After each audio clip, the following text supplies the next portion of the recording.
Viru White IPA.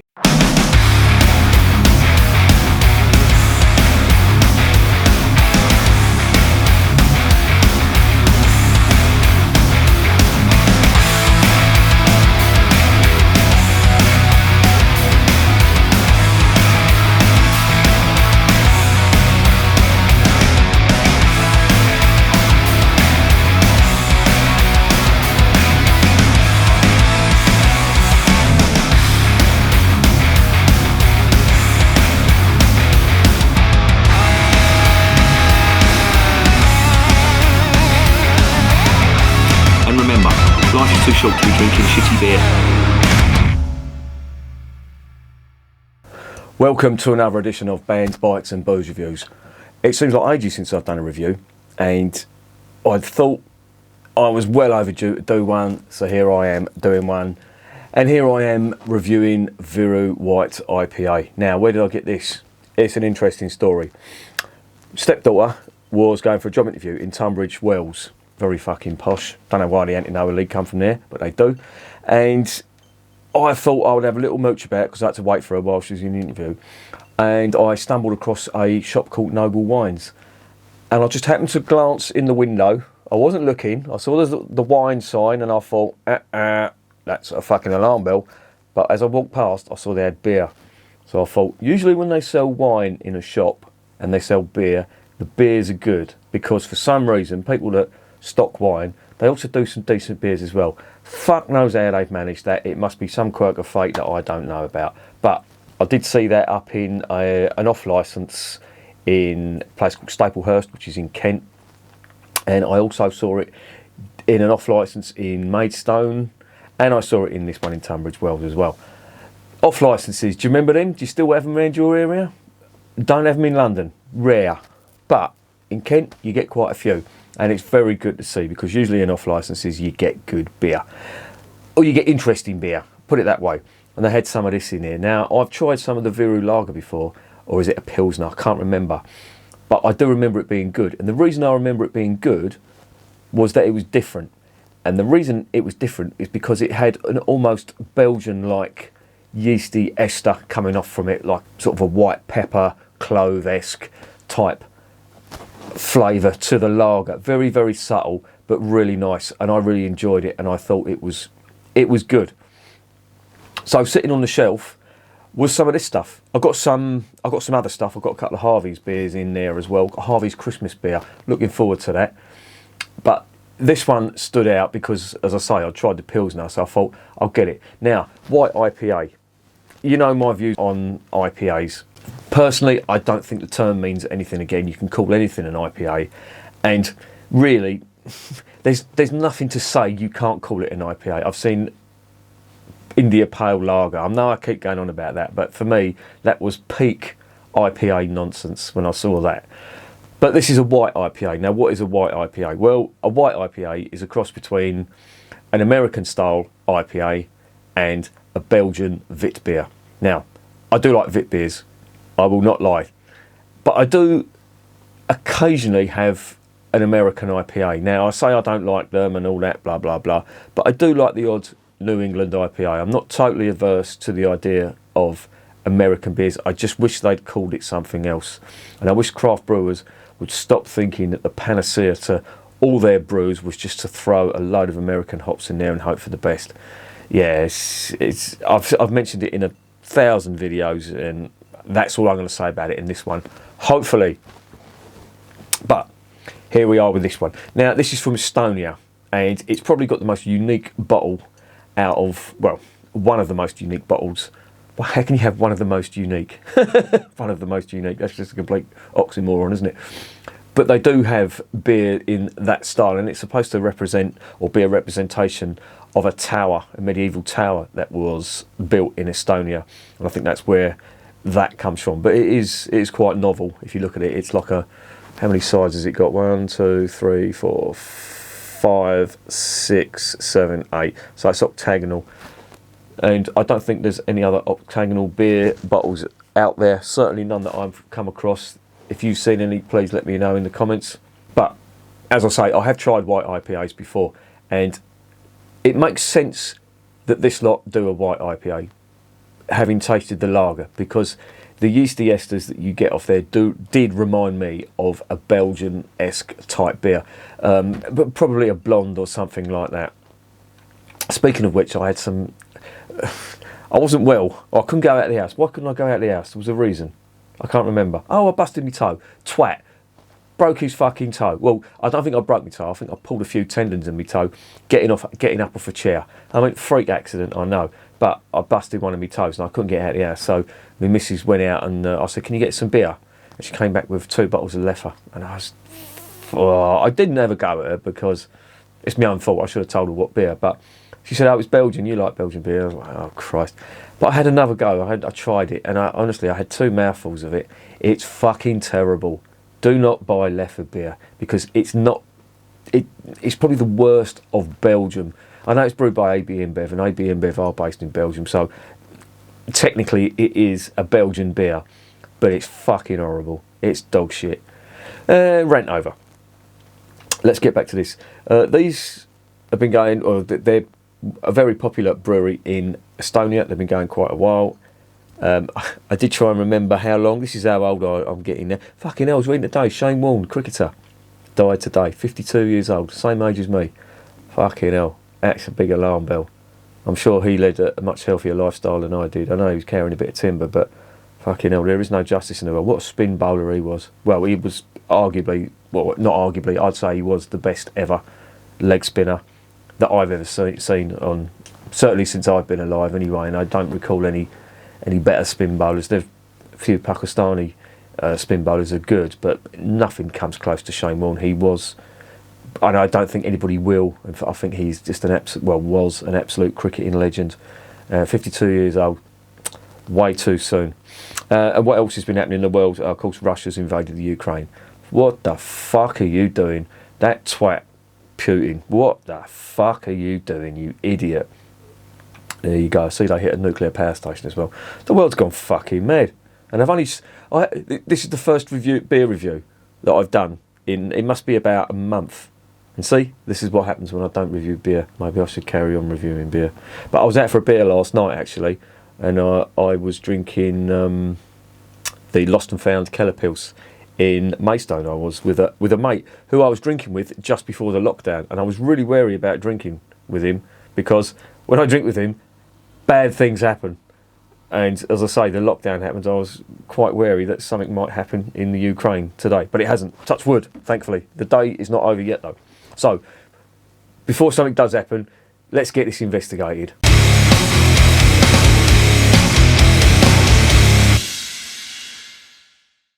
It is 300ml, unusual, and it costs £2.50. So 300ml, £2.50.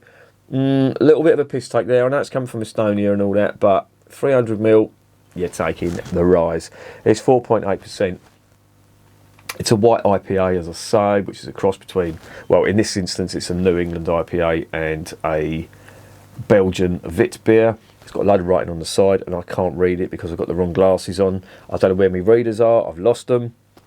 But I know that it contains Pilsner malt, and it contains wheat as well, which you would expect, it being a white IPA. And it just says it contains a variety of aromatic hops. And again, this is another bugbear of mine. I really wish brewers would list what they've actually put in their beer. Because after all, we are fucking drinking it at the end of the day. And I just would like to know what I'm putting down into my fat belly. But there's no legislation for that. And I think the EU are really missing a trick there. And certainly Britain are as well. They do it for food. Why don't they do it for beer?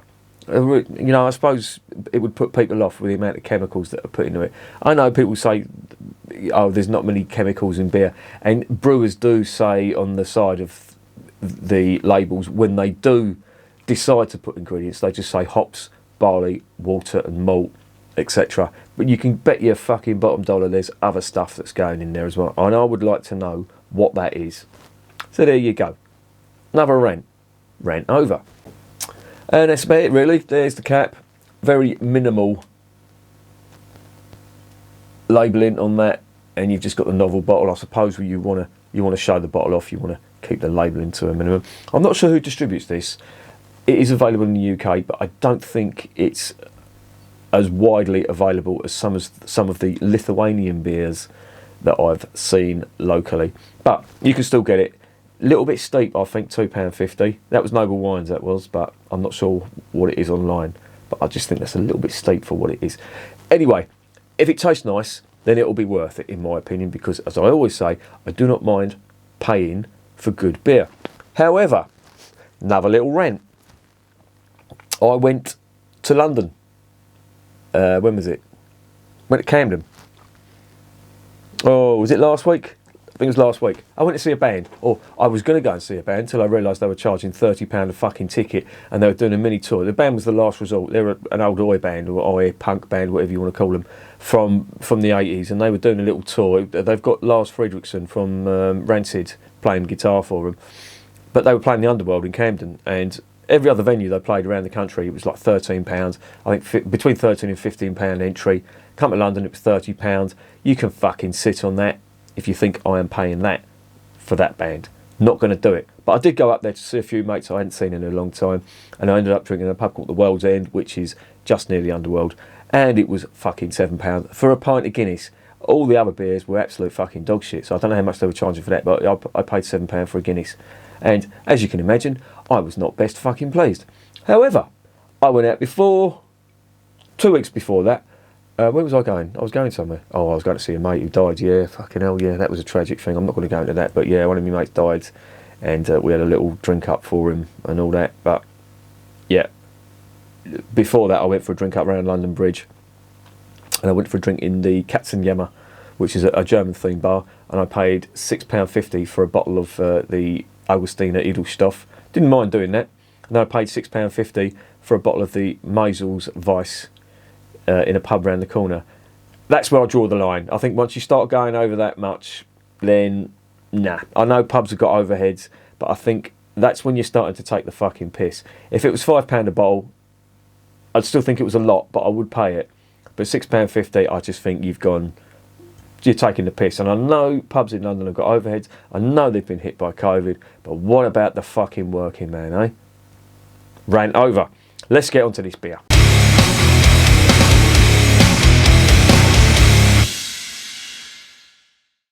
Right, let's get it open. Cap is just plain silver, nothing to see there. Now, oh, you bastard. You shithouse. I hate it when that happens. Right, let me dump that in there. I've got a little bit of spillage going on. Get me trusty London Pride beer mat. Do what it is intended to do, mop up beer. Dump that down here. Cool. I'll tell you what, that smells lovely. That really is a cross between a New England and a Vit. I mean, just look at that. That looks, and the glass as well, that is a Vit beer glass.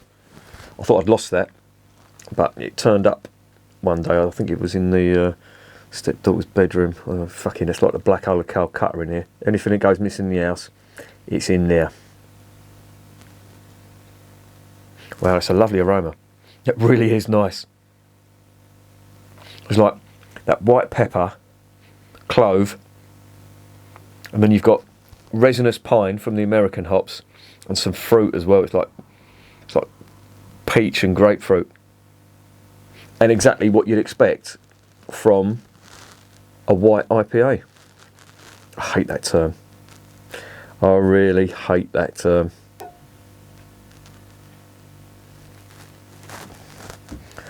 But there you go. There it is in the glass. Now, don't get me wrong. There are some Belgian Vit beers that do have orange zest in there. And I can't remember the name of the orange. I've mentioned it on other videos, but it's some orange from I think it's from the West Indies or Caribbean or something around there. I can't think of the name of it. I'll put it up here. A proper Vit beer should have that in there. And if you ever have the misfortune to drink some Hoegaarden, you get a very sweet orange. It tastes like concentrated orange, which isn't nice. However, if you taste the Blanche de Bruges that is a proper Belgian wit beer. It's really nice, and you do get that orange zest in there as well, and I'm sort of getting that in this as well, certainly on the aroma. Anyway, let's get it down the hatch and see what it's really like.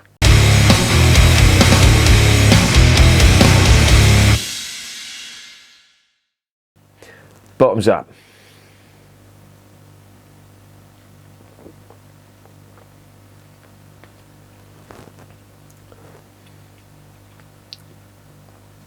Yeah, it's quite nice. And this is what all the white IPAs I've tried, it's more wit beer than it is IPA. I think the only reason they call it a white IPA, for all intents and purposes, it is a wit beer, or it's in the wit beer style, but they throw American hops in there, and that's where the IPA comes. And of course, it's IPA, the term IPA is pure fucking marketing. I was talking to the landlord of the Made in Maidstone about this. He really does know his beer, and he agreed with me. He said it doesn't mean anything. Yeah, beer geek talk. And I was sitting at a table not too far away from me, and someone was drinking a beer, and they had to get a glass of tap water to get the taste of artificial banana out of their mouth. And I just thought, that's why I don't fucking drink craft beer much. So there you go. Anyway, let's dig into this.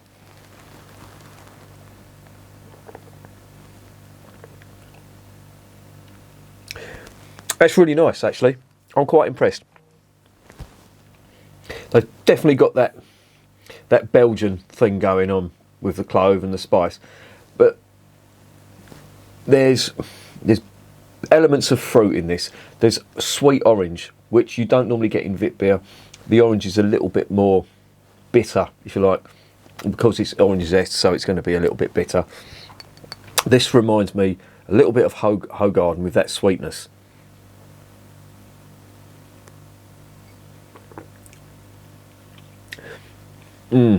Yeah, and it does dominate. That fruity flavour does dominate, or it's certainly slightly overpowering the Belgian yeasty esters that are coming off this as well. But you can still taste them. It's quite nice. If you like wit beer, I think it's worth trying, but I think you may find it a little bit sweet. Genuine Belgian wit beer is it's got more of a slightly bitter edge. It's got the clove on there as well. The clove is quite big on Belgian wit beer, not so big on this. It's just, as I say, it's just been overcompensated with them big fruity flavours. And I don't personally think that's coming from hops. I think there may be some artificial stuff going on in here.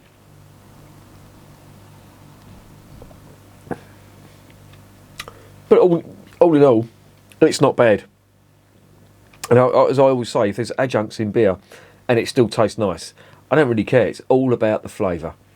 You know, white IPA is a loose term, so you can obviously play with how much of the American influence you put into the beer and how much of the Belgian influence you put into the beer.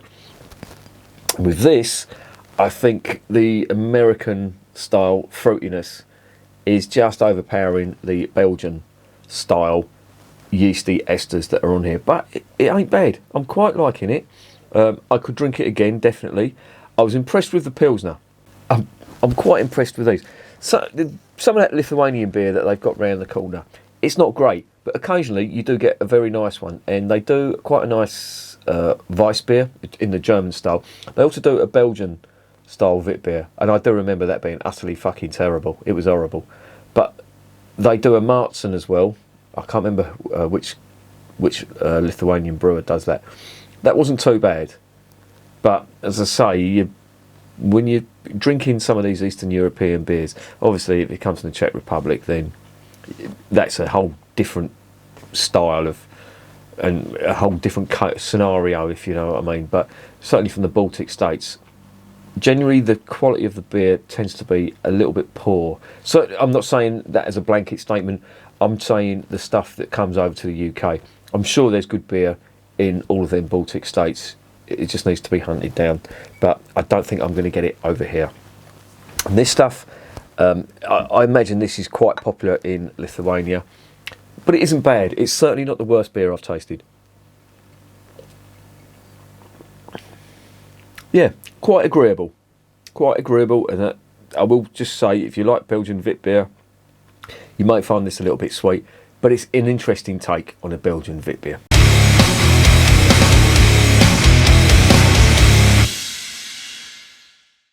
So, what is the verdict on Viru White IPA?